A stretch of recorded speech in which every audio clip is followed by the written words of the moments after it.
I am Megan Wilson, 32 years old, and the moment I walked into that courtroom, everything crystallized. My mother, Judith, perfectly coiffed in her designer suit, laughed under her breath. My father, Richard, tall and distinguished, just shook his head in familiar disappointment. In that single instant, our entire relationship flashed before me. I was never the daughter they wanted. My divorce wasn't just ending a marriage. It was my declaration of independence from a lifetime of never being enough. The path from family disappointment to standing in my power was about to begin in that courtroom, despite everyone who should have loved me expecting me to fail. If you're watching this, drop a comment letting me know where you're from. Hit that like and subscribe button, and stay with me as I share how I finally learned that the only approval worth having is your own. I grew up in Wellesley, Massachusetts, one of Boston's most affluent suburbs. Our colonial-style house with its manicured lawn stood as a physical manifestation of what mattered most to my parents: appearances. From the outside, the Wilson family had everything. My father was a successful investment banker who provided every material comfort imaginable. My mother, a former debutante-turned-charity board fixture, managed our family image with military precision. What we lacked was something no amount of money could buy: unconditional love. From my earliest memories, I understood there was a checklist I needed to fulfill to earn my parents' approval. Straight A's, perfect manners, appropriate friends, impressive extracurriculars. Looking back, I see now that this checklist wasn't about my happiness or even my success. It was about how my achievements reflected on them. My sister Allison, 4 years older, seemed to navigate these expectations effortlessly. She was valedictorian, Yale graduate, and landed a prestigious position at a Manhattan law firm before marrying the son of one of my father's business associates. In my mother's eyes, Allison was the blueprint for success. I still remember my first piano recital when I was 7. I had practiced Beethoven's Für Elise for weeks, my small fingers stretching across the keys. During the performance, I hit a wrong note midway through, just one. But when I looked up, I saw my mother's face tight with disappointment. That night, she didn't mention the 20 perfect measures I had played, only the one mistake. "Wilsons don't make mistakes in public, Megan," she said, her voice level but cold. Especially not when Mrs. Abington from the garden club was watching. In 5th grade, I brought home a report card with all A's and 1 B+ in science. For a week, my mother's interactions with me were purely functional. "Pass the salt, please. Your piano lesson is at 4. The emotional temperature of our home dropped by 10 degrees until my next test came back with a perfect score. My high school graduation should have been a celebration. I graduated with honors, ranked 7th in my class of 300 students. But at the reception, I overheard my mother talking to her friend. "Yes, we're proud, of course," though we had hoped she might make valedictorian like Allison did. The statement was delivered with a practiced sigh, as if my solid achievement was somehow a burden to bear. My father was physically present but emotionally absent throughout my childhood. He attended my events when his schedule permitted, sat at the dinner table each night, but remained hidden behind his Wall Street Journal. His contributions to parenting consisted mainly of funding whatever programs my mother deemed necessary, and occasionally delivering brief assessments of my performance. "You should have been more prepared for that question," he said after a debate competition where I placed 2nd.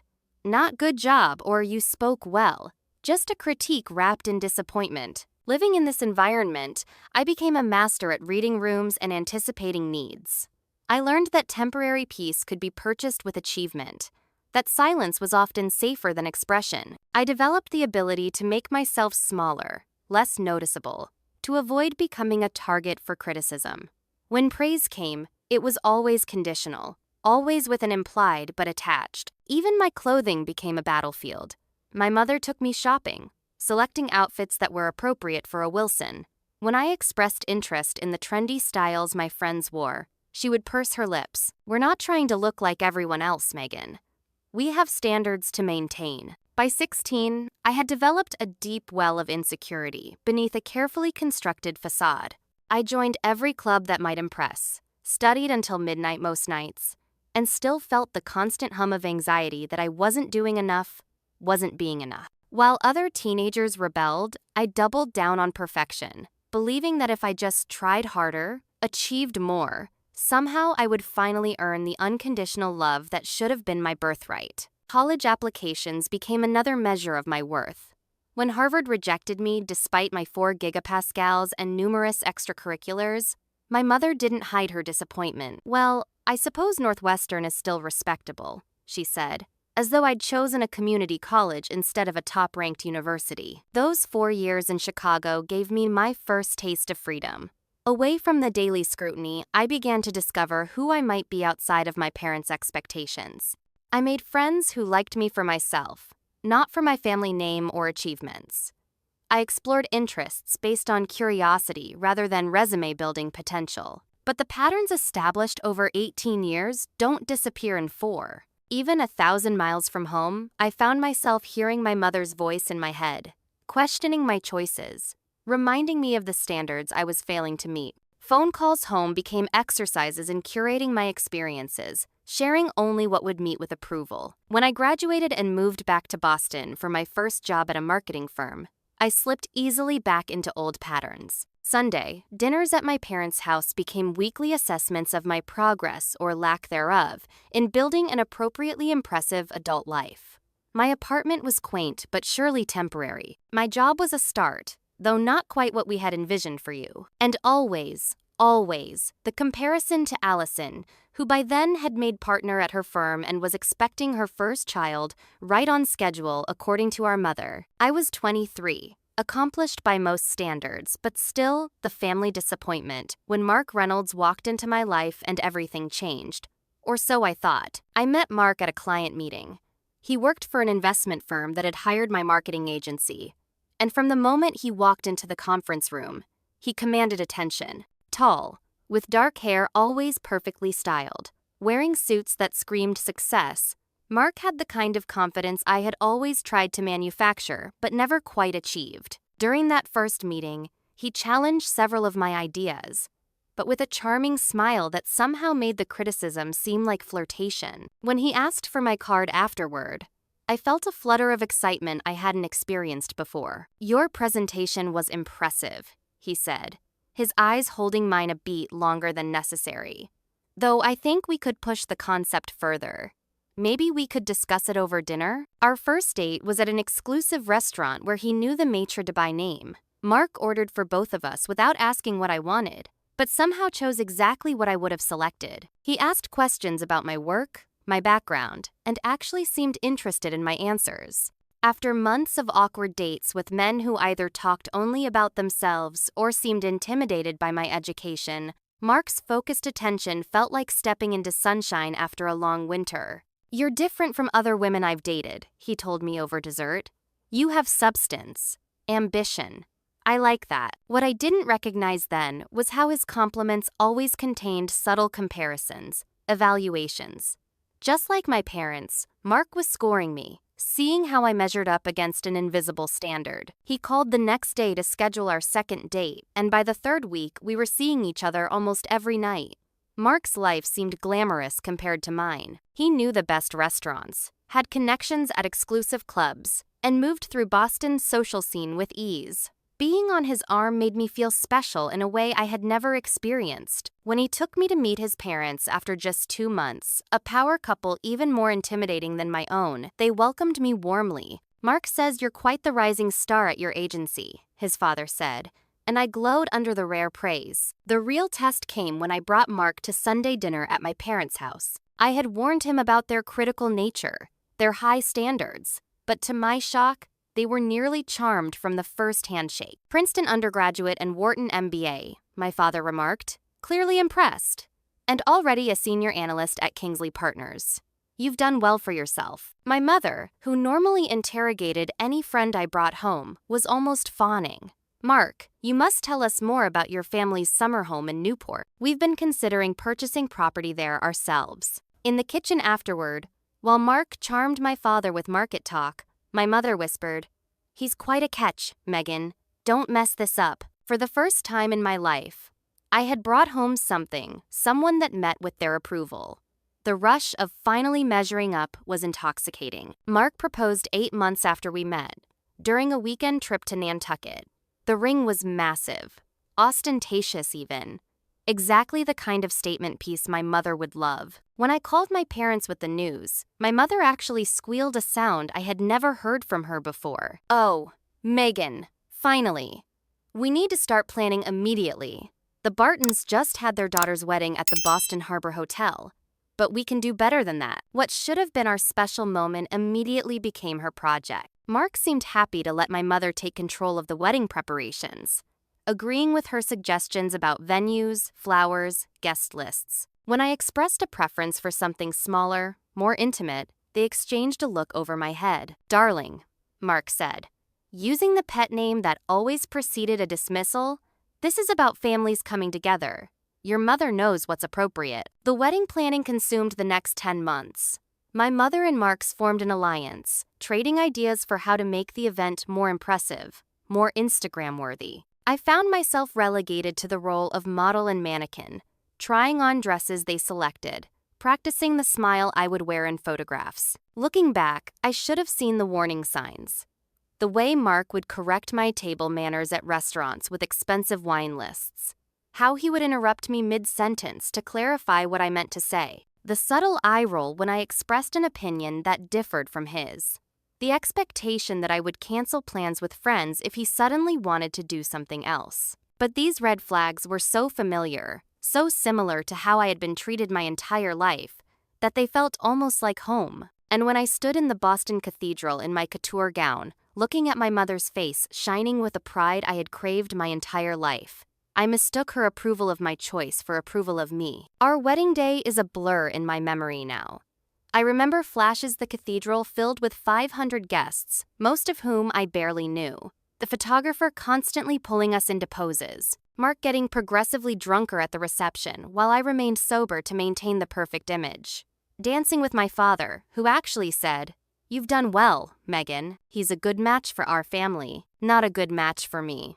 A good match for our family. As we drove away from the reception in the vintage Rolls-Royce my parents had insisted upon, Mark squeezed my hand and said, "We're going to have a perfect life. I'll make sure of it." And I believed him, because perfection was all I had ever been taught to value. We moved into a townhouse in Beacon Hill that cost more than I thought we could afford. But Mark assured me his year-end bonus would cover the down payment. The house was featured in Boston Home magazine 6 months later, after my mother connected us with her interior designer. The photos showed immaculate rooms that looked like a showroom, because that's essentially what our home was. A showcase, not a sanctuary. The first year of marriage had moments of genuine happiness. Mark could be incredibly charming when he got what he wanted. We took luxurious vacations to places I had always dreamed of visiting. We hosted dinner parties that impressed his colleagues and my parents alike. From the outside, we were the golden couple. But beneath that glossy surface, cracks were forming. Mark's need for control, which had seemed like confident decision-making during our courtship, revealed itself as something more sinister once we shared a home and a life. It started with our finances. Despite my solid income from the marketing agency, where I was now a senior account manager, Mark insisted on managing all our money. "I'm the financial expert, Megan," he said when I asked for more transparency. "Do you really want to waste time learning about investment strategies when you could be focusing on your little marketing projects?" My little marketing projects were actually managing million-dollar campaigns. But in Mark's world, anything that wasn't high finance was trivial. He set up an allowance for me, a term that made me cringe, but which he insisted was standard practice among his colleagues' marriages. I had access to a credit card for household expenses and personal spending, but anything over $500 required his approval. When I received a significant promotion and raise 18 months into our marriage, I suggested setting up my own investment account. "Why complicate things?" he responded, his tone reasonable but his eyes cold. "I've already adjusted our portfolio to account for your increased contribution." Without realizing it, I had gone from an independent woman with her own bank accounts and credit history to someone whose financial identity was completely subsumed by her husband's. The social control was subtler but equally effective. Mark had opinions about everyone in our lives, and those opinions gradually shaped our social calendar. "Do we really need to have dinner with Emily again?" He would ask about my college roommate. She's so negative about her career. That kind of attitude is contagious. Or, I think we should limit time with your coworker Beth and her husband. They're clearly struggling financially, and it's awkward having to always choose restaurants they can afford. Meanwhile, our calendar filled with events hosted by his colleagues, client dinners where I was expected to play the role of charming wife, and gatherings with couples he deemed sufficiently successful. My friends dropped away one by one, unable to penetrate the carefully constructed social bubble Mark had created around us. When I pushed back, the emotional manipulation began. If I insisted on keeping plans with a friend he didn't approve of, I would return home to stony silence that might last for days. If I questioned a financial decision, he would launch into detailed explanations filled with jargon until I felt stupid for asking. If I expressed unhappiness about any aspect of our life, he would remind me how lucky I was compared to others. "Do you know how many women would kill to have your life?" became a frequent refrain. The house, the vacations, the social connections, and you're still finding things to complain about? The gaslighting became so common, I barely noticed it anymore.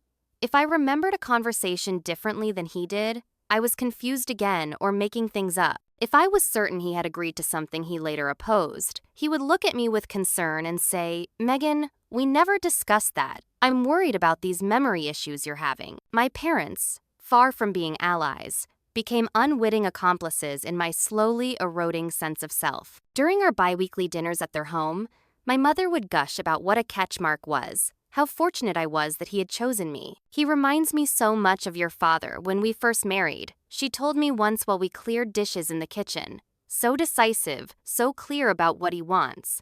That kind of man needs a supportive wife, Megan, not someone who challenges him at every turn." "I don't challenge him at every turn," I protested. She raised an eyebrow.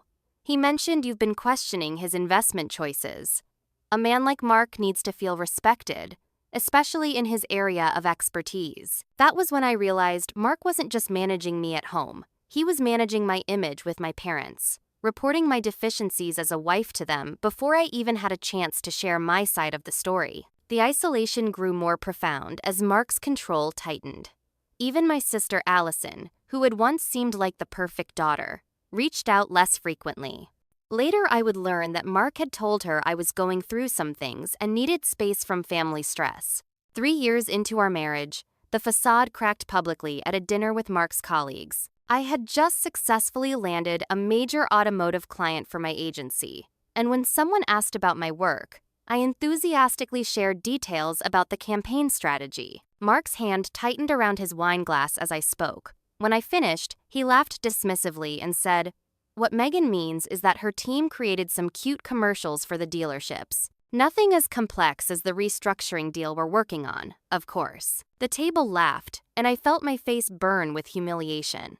But something shifted inside me at that moment. I saw myself suddenly through the eyes of my 22-year-old self, the young woman who had moved to Boston with dreams and ambitions. What would she think of the person I had become? Someone whose achievements were diminished, whose voice was silenced, whose very identity was being systematically erased? That night, lying awake beside Mark's sleeping form, I realized I had escaped one household where I was never good enough only to create another. And just like with my parents, I was still desperately trying to earn the approval of someone incapable of giving it. Despite the growing problems in my marriage, or perhaps in defiance of them, my career continued to flourish. The automotive campaign I had developed won an industry award, bringing new clients to the agency and earning me a reputation as someone who could revitalize struggling brands. My creative director began mentioning a potential executive position, opening up a role that would mean leading my own team and having a seat at the leadership table. Mark's response to my success was increasingly contradictory. In public, he boasted about having a powerhouse wife to his colleagues. In private, he undermined my confidence at every opportunity. "The industry is changing so rapidly," he would say as I worked on presentations late into the night. "These traditional agencies won't exist in 5 years. You should be thinking about an exit strategy before you're obsolete." Or when I mentioned the executive position, "That sounds like significantly more responsibility. I worry about how that would affect our home life." We've talked about starting a family soon, remember? We had never seriously discussed children. When I pointed this out, he looked at me with concern. We've mentioned it multiple times, Megan. This memory issue of yours is becoming worrying. His tactics evolved from subtle undermining to active sabotage when my creative director officially encouraged me to apply for the executive position, a promotion that would put my salary in the same range as Mark. The night before my first interview, Mark initiated a fight about holiday plans that escalated until he was shouting about my selfish priorities and lack of family commitment. The argument lasted until 2 a.m., leaving me exhausted and emotionally drained for my 9 a.m. interview. Despite his efforts, I made it to the second round.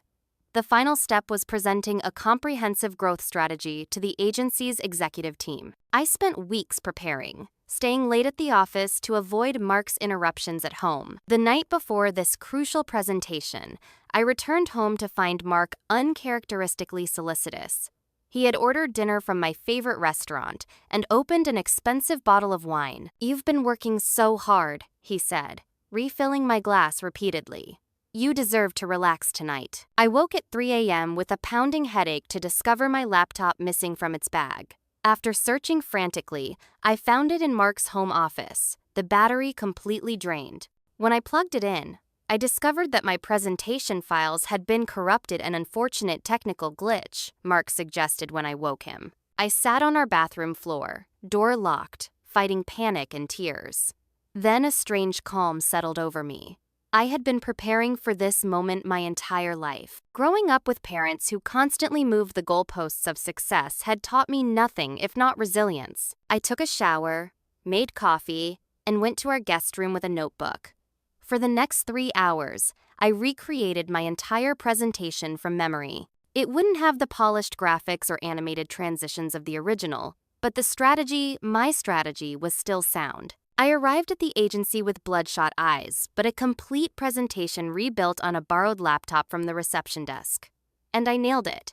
The executive team asked challenging questions that I answered with confidence born of thorough preparation and genuine passion for the work. At the end, the CEO himself said, "This is exactly the kind of innovative thinking we need in leadership." I was offered the position that afternoon. When I called Mark with the news, expecting at least a pretense of congratulations, his response was chilling. "I guess we'll see if you can handle it," he said flatly. "Don't expect me to pick up the slack at home when you burn out." That night, he didn't come home until after midnight. I could smell another woman's perfume on his collar when he stumbled into bed. When I confronted him, he laughed. "Don't be paranoid," he slurred. I was celebrating a client deal with the team. Something broke inside me. Not from the suspected infidelity, our marriage had been emotionally dead for months, but from the realization that I was living with someone who actively wanted me to fail, who would sabotage my happiness to maintain control. The next morning, Mark left for a breakfast meeting without speaking to me. I called in sick to work, something I never did, and began methodically going through our home office. I needed evidence of what I had long suspected, that Mark's control extended far beyond what I had realized. In a password-protected folder on his laptop, the password was his mother's maiden name, so predictable, I found everything I needed and more. Financial statements showing he had been siphoning money from our joint accounts into a private investment fund I had no access to. Emails to my parents dating back 2 years, expressing concerns about my emotional stability and suggesting they not take my complaints seriously. And most damning of all, explicit messages with his administrative assistant planning their next hotel rendezvous, with references to many previous encounters. I closed the laptop, gathered my essential documents, and packed a small bag. In my car, parked on Beacon Hill, with its perfect view of our perfect townhouse, I finally allowed myself to cry, not for the marriage I was losing, but for the years I had wasted trying to win approval from someone who saw me as nothing more than an accessory to his image. Then I dried my tears, started the engine, and called a lawyer whose card I had kept in my wallet since a networking event months earlier. Her specialty? High-conflict divorces. I rented a furnished apartment in Cambridge that same day, using my own credit card, one of the few financial lifelines I had maintained separately from Mark. It was small, impersonal, and completely liberating. For the first time in years, I was in a space that wasn't curated for someone else's approval. Mark called 37 times before I finally answered. His voice oscillated between rage and a saccharine concern that made my skin crawl. "Everyone is worried about you, Megan," he said, as though I were a wayward child. "Your mother has been calling. She thinks you're having some kind of breakdown." "I found the emails, Mark," I said, my voice steadier than I expected. "I know you've been manipulating my parents against me. I know about the money you've hidden, and I know about Jessica." There was a moment of silence before his tone changed completely. "You went through my private files? That's illegal, Megan. I could have you arrested." "Go ahead," I replied. "I'm sure the divorce court would be very interested in what I found." The word divorce hung between us. Mark switched tactics immediately. "Baby, we can work through this," he said, his voice softening to the persuasive tone that had once made me feel special. "Every marriage has rough patches. Every couple has communication issues. We can get counseling, take a vacation to reconnect. Don't throw away everything we've built over a misunderstanding." When I didn't immediately respond, his voice hardened again. "Your parents will never support this decision. You know that, right? They think the world of me. Who do you think they'll believe? The son-in-law who has always shown them respect, or the daughter who has disappointed them at every turn?" His words struck the target he had spent years identifying my deepest insecurity. But instead of causing me to back down, they reinforced my resolve. "I guess we'll find out," I said, and ended the call. I met with Diana Levinson, the divorce attorney, the following day. She was everything I needed in that moment: methodical, unflappable, and completely unfazed by the tactics Mark might employ. "Men like your husband follow a predictable playbook," she said as she reviewed my documents. "He'll try to control the narrative, paint you as unstable or irrational, and use your family against you. He'll probably make some financial moves to restrict your access to assets. And he'll almost certainly try to charm or intimidate you into coming back." Her accuracy was unnerving. "How do you know all this?" She gave me a knowing smile. "Because I was married to someone very similar for 8 years. That's why I specialized in this area of law after my own divorce. Now, let's talk strategy." Diana helped me secure an emergency court order preventing Mark from emptying our accounts or selling assets. She advised me to document every interaction and to communicate with him only through text or email, and she prepared me for the most difficult conversation yet telling my parents. I invited them to meet me at a cafe near my office, a neutral location where they couldn't cause a scene. My mother arrived in full battle mode, my father trailing behind her like always. "This rebellious phase has gone far enough. Megan," my mother hissed before even sitting down. "Mark is beside himself. Do you have any idea how this looks?" "I'm filing for divorce," I said, jumping straight to the point.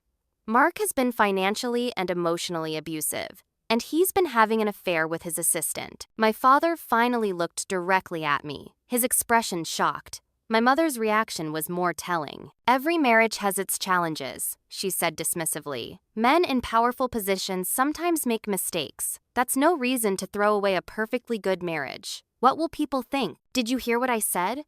He's been abusive. He's been gaslighting me and isolating me from friends and family. He tried to sabotage my career." My mother waved her hand as if shooing away an insect. "You've always been sensitive, Megan. Always took things too personally. Mark has explained to us how your work stress has been affecting your perspective." That's when I realized the extent of Mark's manipulation. "How long has Mark been talking to you about our marriage?" My parents exchanged a glance. "He reaches out when he's concerned," my father said carefully. "He values our guidance. He called us about 6 months after your wedding," my mother admitted. "He was worried about your spending habits and emotional outbursts. We've been advising him on how to handle your sensitivities." The betrayal cut deeper than I had imagined possible. For nearly 4 years, my husband had been conspiring with my parents behind my back, reinforcing their already negative view of me, positioning himself as the reasonable one trying to manage a difficult wife. "He's been lying to you," I said, pushing my phone across the table with screenshots of the emails I had found. "He's been manipulating all of us." My mother barely glanced at the evidence.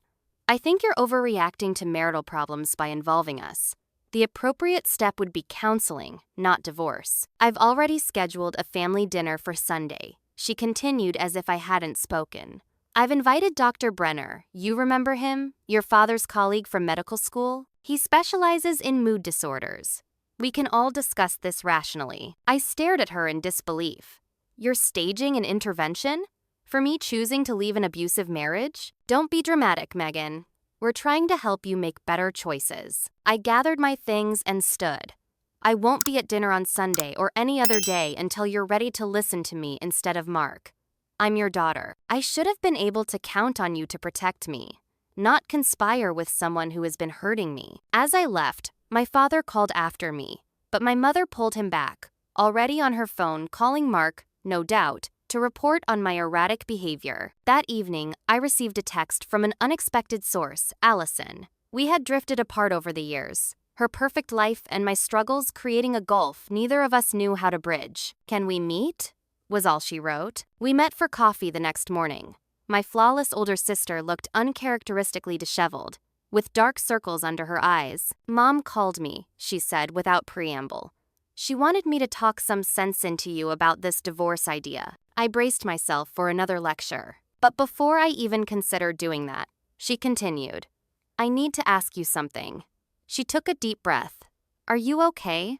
Really okay? The simple question, asked with genuine concern, broke through my carefully constructed composure.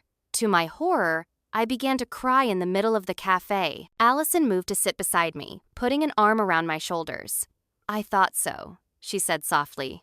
I've been worried about you for years, but whenever I tried to connect, you seemed distant. Now I wonder if that was Mark's doing. Between tears, I told her everything. The control, the gaslighting, the isolation. To my surprise, she believed me without question. I never liked him, she confessed. Something about him reminded me of Dad at his worst moments. But Mom was so thrilled with the match, and you seemed happy at first. I should have trusted my instincts. Why are you being so supportive? I asked. You've always been the perfect daughter who made all the right choices. Allison laughed bitterly. Perfect? Megan, my marriage is falling apart too. David works 80 hours a week and barely acknowledges our children exist. I'm essentially a single parent to 2 kids, while maintaining the fiction of a happy family for Mom and Dad's benefit. I'm just better at hiding my problems than you are. That conversation with Allison marked a turning point.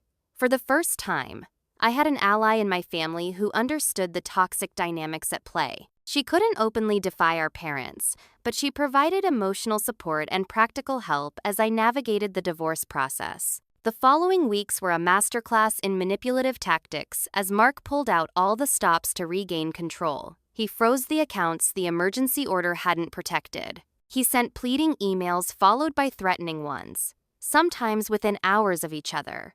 He showed up at my office with flowers, creating such a scene that security had to escort him out. He told mutual friends that I was having a mental breakdown, that he was standing by me through this difficult time, even as I pushed him away. Some believed him. Others, who had witnessed his controlling behavior over the years, reached out privately to offer support. Through it all, I maintained my focus on 2 things. My new executive role at work, which provided both financial independence and a sense of purpose, and the divorce proceedings that would legally free me from Mark's control. When I filed the official divorce papers, Mark's response was both predictable and pathetic. He contested everything, demanded full control of all assets, and requested that my mental instability be noted in the official record. Diana was unimpressed. Standard intimidation tactics, she said, adding his response to our growing file of evidence. He's hoping you'll give up to avoid a fight. But I was done avoiding fights. I had spent my entire life trying to keep the peace at the expense of my own well-being. This was one battle I intended to win. The day of our first divorce hearing arrived 6 months after I left the townhouse. In those months, I had established a new life for myself. My apartment now felt like home, decorated with colors and styles that pleased me rather than impressing others. I had reconnected with old friends and made new ones through a support group for people leaving controlling relationships. At work, I had successfully launched 2 major campaigns and built a team that respected my leadership. The constant anxiety that had been my companion for years had begun to recede. replaced by a growing confidence in my own judgment. But as I dressed for court that morning, selecting a navy suit that projected competence and calm, the old fears resurfaced. Mark would be there with his expensive lawyer. My parents had made it clear they intended to attend not to support me, but to be there for both of you during this difficult time, as my mother put it. I knew whose side they would really be on. Allison called as I was putting on my makeup. "Remember that you're not on trial today," she said. "No matter what Mark or Mom and Dad might imply, you're standing up for yourself, and that takes courage." "I'm terrified," I admitted.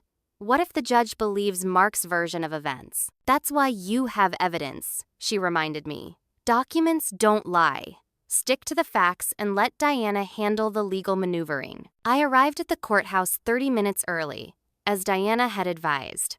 She met me on the steps, impeccable in a charcoal suit that probably cost more than my monthly rent. "Ready?" she asked. I nodded, though my stomach was churning. "As I'll ever be." We reviewed our strategy one last time before entering the building. Inside, the courthouse was all marble and echoes, footsteps and whispers bouncing off hard surfaces. Diana guided me to the correct courtroom, where we took our seats at one of the tables facing the judge's bench. Mark arrived 15 minutes later, flanked by his attorney, a shark-like man named Preston, who specialized in protecting wealthy clients from financial consequences. Mark was perfectly groomed as always, wearing a suit that subtly signaled success without being flashy.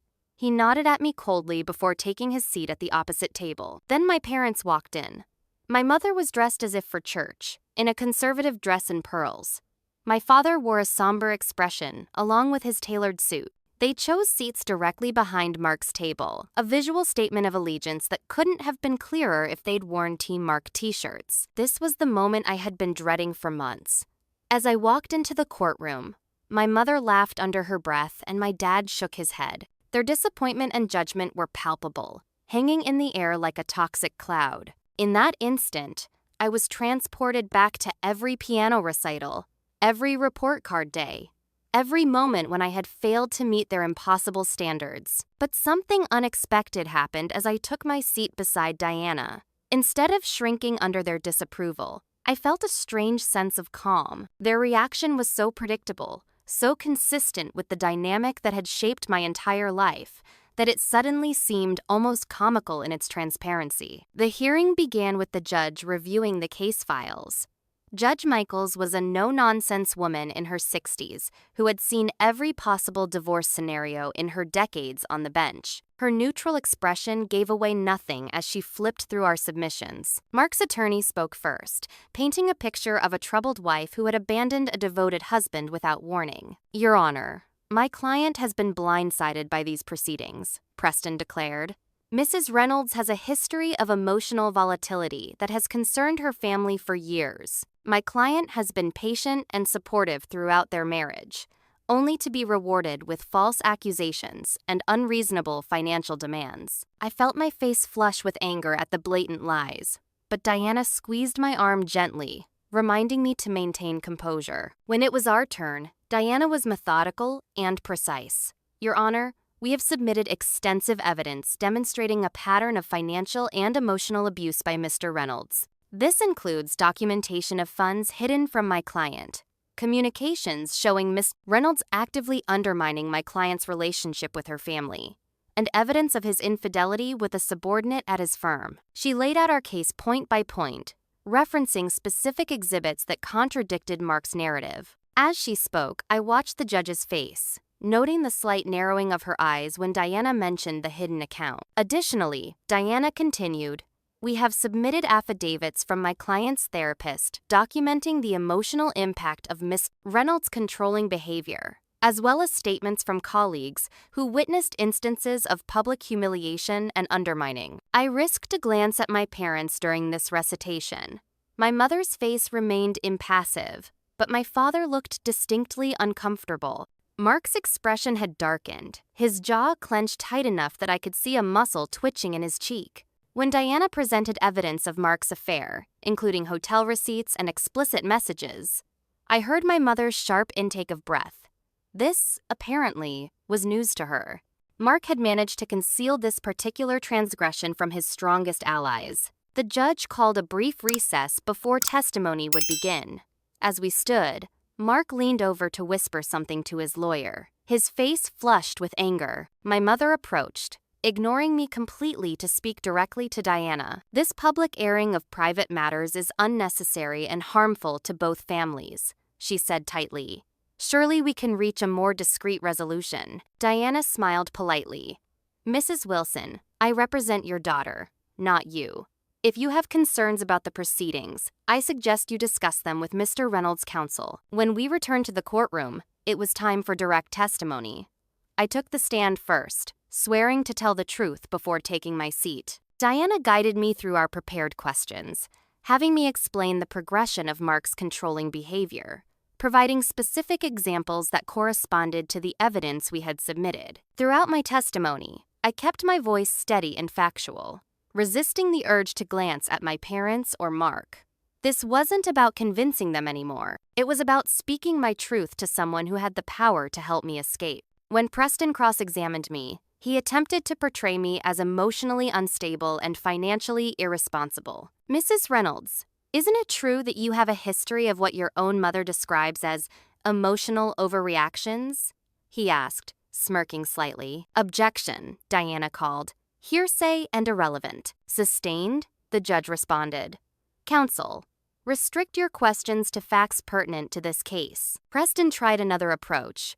You accessed my client's private computer files without permission, correct? I accessed our shared home computer that was purchased with our joint funds, I replied, as Diana had coached me. The files were related to our joint finances and marriage, matters in which I have a direct interest. As the questioning continued, Preston grew increasingly frustrated by my composed responses. Finally, he tried a more direct attack. Isn't it true, Mrs. Reynolds, that you're pursuing this divorce and these excessive financial demands because you're angry that my client asked you to seek psychological help? Something in me snapped at this blatant distortion. No, Mr. Preston, that is not true. I am pursuing this divorce because your client systematically isolated me from friends and family, controlled every aspect of our finances, undermined my career, gaslit me about my own experiences and memories, and cheated on me with his assistant.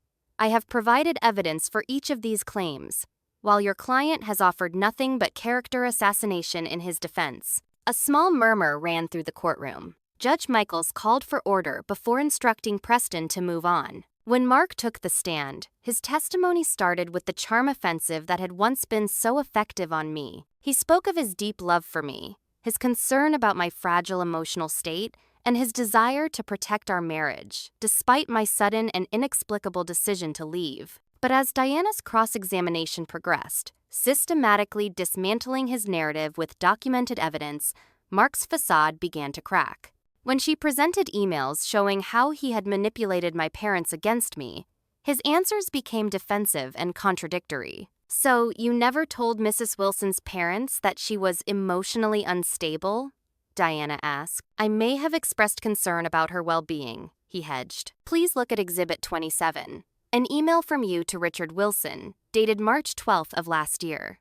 I'll read the relevant portion. Megan has been increasingly erratic and emotionally unstable. I'm concerned she may need professional intervention, but she refuses to acknowledge the problem. Is that an accurate reading of your communication? Mark's face flushed. I was genuinely concerned about her. Yet you never suggested couples counseling or expressed these concerns directly to your wife. Instead, you went behind her back to her parents, correct? When Diana presented evidence of the hidden accounts, Mark's composure slipped further. Those were legitimate investments that would have benefited both of us eventually. Investments your wife had no knowledge of, despite these funds coming from joint accounts to which she contributed? The breaking point came when Diana presented records of Mark's hotel stays with his assistant. His voice rose as he tried to explain away the evidence. This is an invasion of privacy. Those records were obtained illegally. Your Honor, Diana responded calmly. These records were obtained through legal discovery processes and properly submitted as evidence. Judge Michaels fixed Mark with a stern look. Mr. Reynolds, please restrict your responses to answering counsel's questions. Mark's face contorted with rage. This is ridiculous. She's turning a normal marital disagreement into a circus because she can't handle criticism. Ask her parents, they know what she's really like. His outburst hung in the air.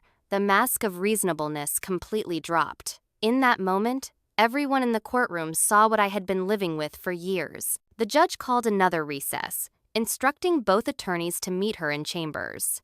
As we waited for their return, I avoided looking at Mark or my parents. Instead, I focused on my breathing, on the knowledge that regardless of the outcome, I had spoken my truth. When court resumed, Judge Michaels announced her preliminary rulings. She granted the temporary restraining order I had requested, preventing Mark from contacting me outside of legal channels. She maintained the freeze on our joint assets pending final distribution, but ordered the release of funds for my reasonable living expenses. And most importantly, she made it clear that she found my evidence compelling and my testimony credible. Based on the evidence presented today, the court finds sufficient cause to proceed with an equitable distribution hearing that takes into account the factors alleged by Mrs. Reynolds, she stated. This court does not take allegations of financial and emotional abuse lightly, nor will it tolerate attempts to use this proceeding for further manipulation or control. As we gathered our materials to leave, I finally allowed myself to look at my parents. My mother's face was tight with disapproval, but my father looked confused and unsettled. Mark stormed out without acknowledging anyone, his lawyer hurrying behind him. Outside the courthouse, Diana allowed herself a small smile of satisfaction. That went about as well as we could have hoped. The judge sees through him. What happens now? I asked, feeling both drained and strangely energized. Now we prepare for the final hearing. But based on today, I'm confident we'll get a fair settlement.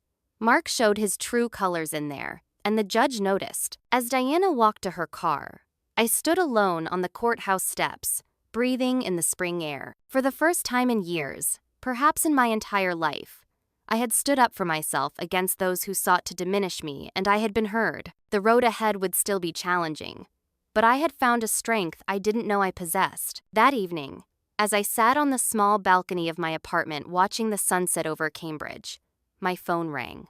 It was my father, calling without my mother for the first time in memory. "Megan," he said, his voice uncertain. I think we need to talk." The weeks following that first hearing unfolded, like the changing of seasons gradually, then suddenly, until I found myself in an entirely new landscape. Mark, predictably, cycled through tactics in his attempts to regain control. First came the barrage of apologetic texts and emails, professing love and remorse, promising therapy and change. When those went unanswered, he shifted to intimidation, having his lawyer send threatening letters about financial penalties and prolonged legal battles if I didn't come to my senses. When these approaches failed, he tried using mutual acquaintances as messengers.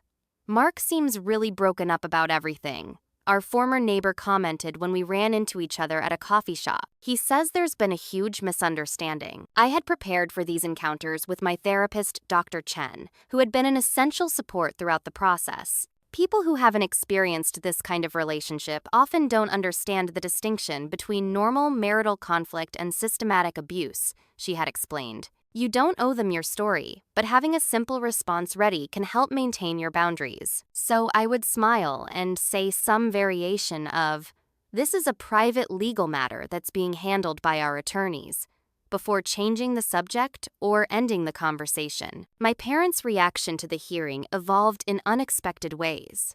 The evening after my father's phone call, we met at a quiet restaurant halfway between his office and my apartment. He arrived alone, looking older than I remembered, and uncharacteristically hesitant. "Your mother doesn't know I'm meeting you," he admitted after ordering a scotch he didn't touch. "She's struggling with everything that came out in court." "You mean the evidence that her perfect son-in-law was a controlling, unfaithful manipulator?" The bitterness in my voice surprised even me. My father winced. "I deserve that. We both do." He stared down at his untouched drink. "I've been doing a lot of thinking since the hearing. About the kind of father I've been. The kind of husband, too." He looked up, meeting my eyes directly. I saw myself in that courtroom. Megan. Not just in Mark, though. There were similarities that made me deeply uncomfortable, but in how your mother and I have treated you your entire life. The constant judgment, the impossible standards, the withdrawal of affection when you didn't meet our expectations. This unprecedented self-awareness left me speechless. I'm not asking for forgiveness, he continued. I'm not even sure I deserve a relationship with you after everything. But I wanted you to know that I believe you. About Mark, about us, all of it. It wasn't the sweeping reconciliation that movies might have portrayed. There were no tears or dramatic embraces. But it was perhaps the first authentic conversation I'd ever had with my father, and it opened a door I had assumed was permanently closed. My mother's evolution was slower and more complicated. For weeks after the hearing, she maintained that I was overreacting, that divorce was an extreme response to marital growing pains. But as the evidence from discovery mounted, including financial records showing how Mark had systematically diverted our joint funds, her defense of him became more qualified. Perhaps Mark made some poor decisions, she conceded during an awkward lunch 6 weeks after the hearing. But that doesn't mean he didn't love you in his way. Mom, love doesn't control, isolate, or demean, I replied, surprised by my own calm. Love doesn't require erasing yourself to please someone else. She looked startled, as if recognizing something in my words that hit too close to home. The conversation stalled there, but it was the beginning of a shifting dynamic between us. Meanwhile, my relationship with Allison deepened in ways I wouldn't have thought possible. Our shared experience of breaking free from our parents' expectations created a bond that had been missing throughout our childhood. I always thought you were so brave, she confessed during one of our weekly dinner get-togethers. Even when we were kids, you questioned things in ways I never dared to. Me? I thought you were the perfect one who had everything figured out. She laughed. Perfect? I was terrified of disappointing them. Still am, honestly.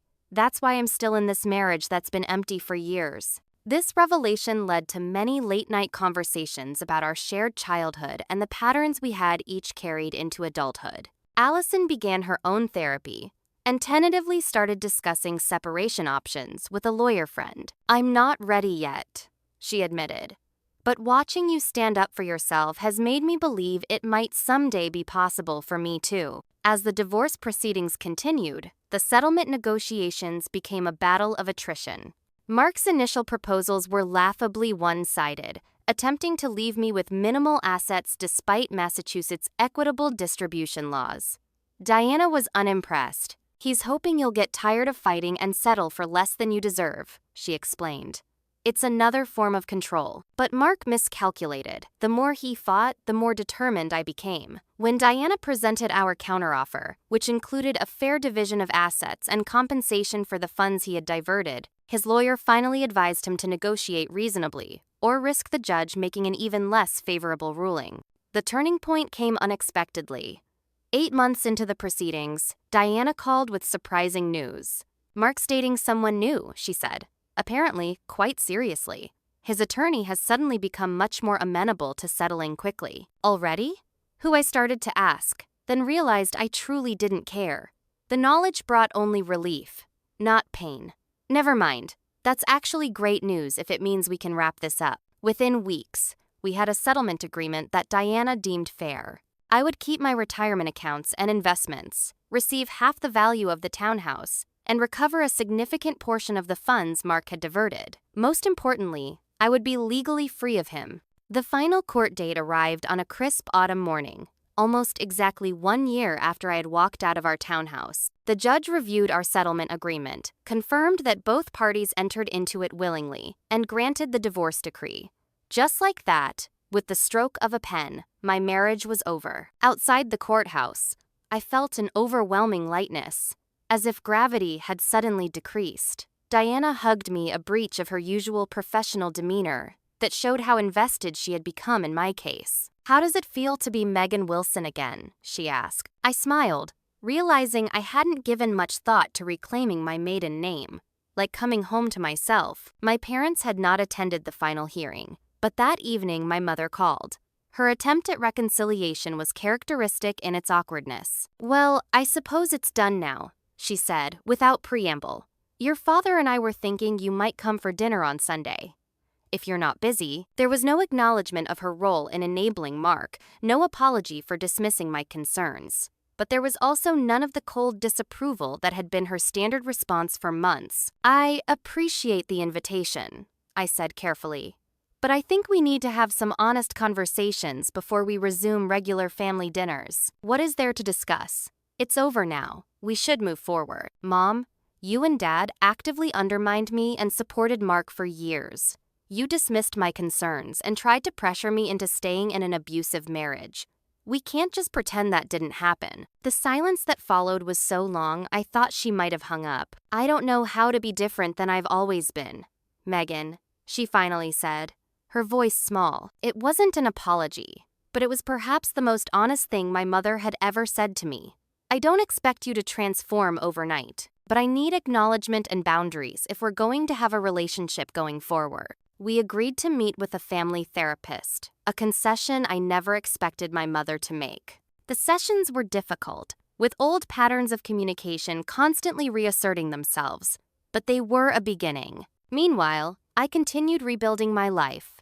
I moved from the temporary furnished apartment to a condo. I purchased myself the first major financial decision I had made entirely on my own. It was a light-filled space with walls I painted in colors my mother would have deemed impractical and Mark would have called unsophisticated. I reconnected with old friends who had been pushed to the periphery during my marriage and made new ones through a book club and a hiking group. Weekends, once filled with obligatory social events that served Mark's career advancement, became adventures of my own choosing, sometimes shared with friends, sometimes savored in solitude. The holidays approached, bringing their own challenges and opportunities. After much deliberation, I declined my parents' Thanksgiving invitation, choosing instead to host a Friendsgiving at my condo. The gathering was mismatched and informal, nothing like the perfectly orchestrated holiday meals of my childhood, and absolutely perfect in its authenticity. For Christmas, I accepted Allison's invitation to join her family, an acknowledgement of our new alliance. My parents were also invited, creating a strange but somehow functional new dynamic. My father made genuine efforts to connect, asking about my work with actual interest. My mother oscillated between old habits of criticism and newfound moments of restraint, clearly struggling to redefine her role in my life. As winter turned to spring, I received an unexpected email from Mark's new girlfriend, the same assistant he had been cheating with during our marriage. She wanted to meet, a request that initially made my stomach clench with anxiety. After consulting with Dr. Chen, I agreed to a brief coffee meeting. Jessica was younger than I expected, nervous and clearly uncomfortable. "I wanted to see you face to face," she said after awkward greetings. "I know how this looked." The assistant who dated her boss while he was married. "It's not my place to judge your relationship," I replied, genuinely having no energy for anger toward this woman. "The thing is," she continued, twisting her napkin, "some things have started happening that feel familiar from what came out during your divorce. The checking of my phone, the comments about my friends, the way he talks to his mother about me behind my back." I felt an unexpected wave of compassion. "That must be frightening to recognize." She nodded, tears forming. "I guess I wanted to know if I'm overreacting. If maybe this is just how relationships are." "It's not," I said firmly. "And you don't need his permission to leave if you're unhappy." I gave her Dr. Chen's card before we parted. Whether she would use it wasn't my concern, but the encounter left me reflecting on how far I had come. A year earlier, I had been the one desperately seeking validation that my experiences were real, that my feelings were legitimate. By spring, I had been divorced for 6 months and separated for a year and a half. The woman who had left that townhouse on Beacon Hill with a small suitcase and shattered confidence no longer existed. In her place was someone stronger, more authentic, and far happier than I had ever imagined possible. It has been exactly 1 year since my divorce was finalized, a milestone that feels worthy of acknowledgement. This morning, I woke before my alarm, made coffee, and took it out to my small balcony to watch the sunrise. Such a simple pleasure, yet one that represents everything I've gained: the freedom to create my own rituals, to find joy in quiet moments that belong only to me. The past year has been a journey of rediscovery and healing, guided by weekly sessions with Dr. Chen and the growing circle of authentic relationships I've cultivated. In therapy, I've excavated the beliefs that made me vulnerable to Mark's manipulation, the foundation laid in childhood that equated love with approval, and approval with perfection. What we're really talking about is conditional versus unconditional love, Dr. Chen explained during an early session. When children grow up believing love must be earned through achievement or compliance, they become adults who struggle to recognize their inherent worth. This framework helped me understand not only my marriage, but my entire life pattern. I had been seeking external validation so relentlessly that I never developed an internal sense of value. Each accomplishment was merely a temporary stay against the underlying belief that I was fundamentally unworthy. Breaking this pattern has been gradual but transformative. I've learned to recognize my own self-critical voice, which sounds suspiciously like my mother's, and counter it with compassion. I've practiced setting boundaries, saying no without explanations, and expressing needs without apology. Professionally, I've continued to thrive in my executive role. My team's campaigns have won industry recognition, and I was recently invited to speak at a national marketing conference. The irony isn't lost on me that this success has come precisely when I stopped trying to prove my worth to others. My living space has become a physical manifestation of my internal journey. Each room reflects choices made solely for my own satisfaction. The wall of bookshelves in the living room holds volumes I actually read, not leather-bound classics selected for their appearance. The kitchen is equipped for my newfound joy in experimental cooking, not for impressing dinner guests. The spare bedroom serves as a yoga and meditation space, rather than being staged for visitors who rarely came. My relationship with my parents has stabilized into something I would describe as carefully managed rather than fully healed. Our family therapy sessions continued for 6 months, creating some genuine breakthroughs alongside the recognition of limitations that might never be overcome. My father has made the most dramatic shifts, reaching out regularly, with no agenda beyond connection. During one memorable dinner, he actually apologized, not in the general sense of our earlier conversation, but for specific moments that had shaped my childhood. "I remember that piano recital when you were 7, he said unexpectedly. "Your mother was upset about the mistake, but I said nothing to defend you.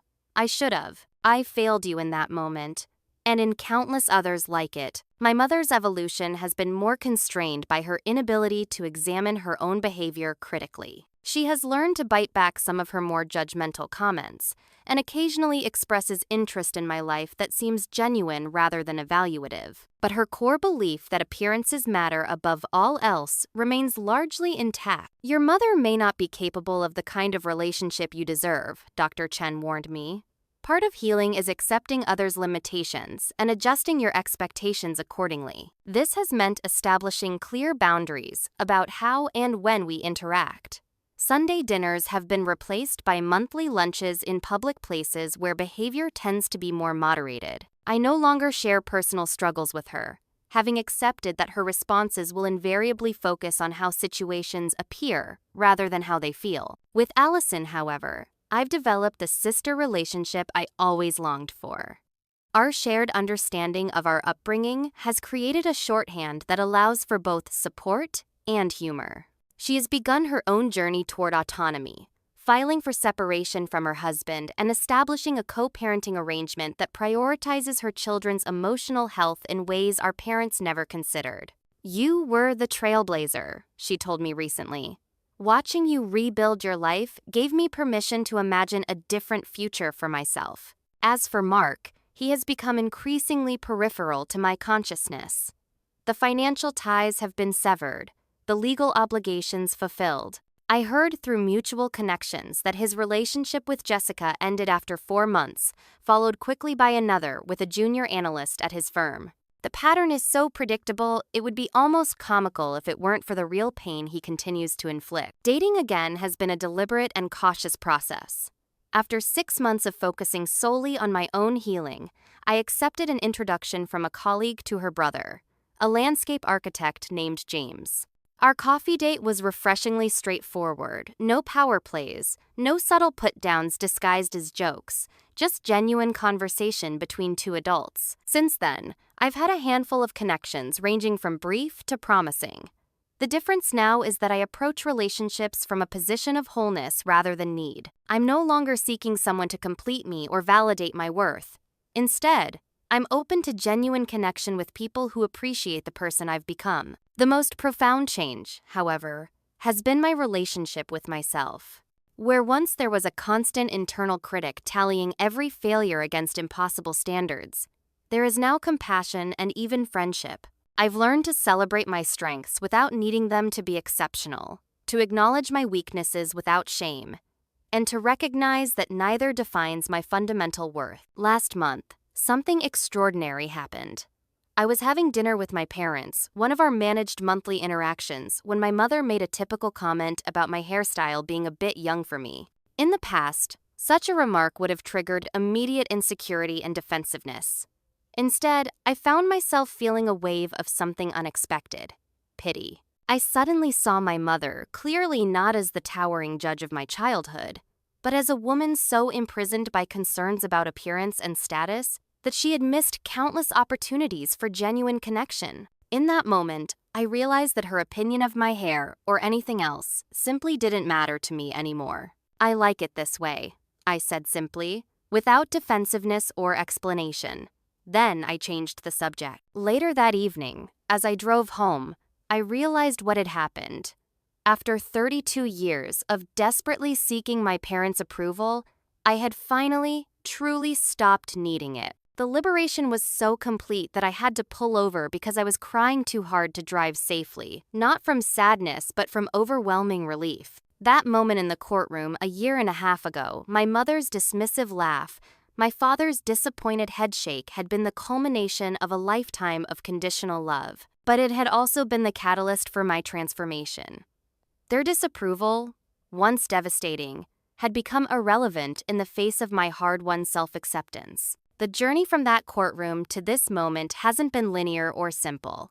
There have been days of doubt, nights of grief, moments of rage at all that was taken from me not just by Mark but by the family dynamics that made me vulnerable to someone like him. But there has also been joy, discovery, authentic connection, and a kind of freedom I never knew was possible. If you're watching this and recognizing something of your own story and mine, please know that you deserve more than conditional love. You deserve to exist without constantly proving your worth. You deserve relationships that expand rather than diminish you. And most importantly, you deserve your own compassion. The greatest lesson of my journey hasn't been about marriage or divorce, about success or failure. It's been about the courage required to stand in your own truth even when everyone who should support you is telling you to sit down and be quiet. It's about the liberation that comes from finally, truly believing that you are enough exactly as you are. So tell me, what relationship in your life needs reimagining? What boundary needs setting? What step toward authentic self-worth are you ready to take? Share your thoughts in the comments below. And if this story resonated with you, please like, subscribe, and share it with someone who might need to hear that they're not alone. Thank you for listening to my journey. And remember, the approval that matters most is the kind you give yourself.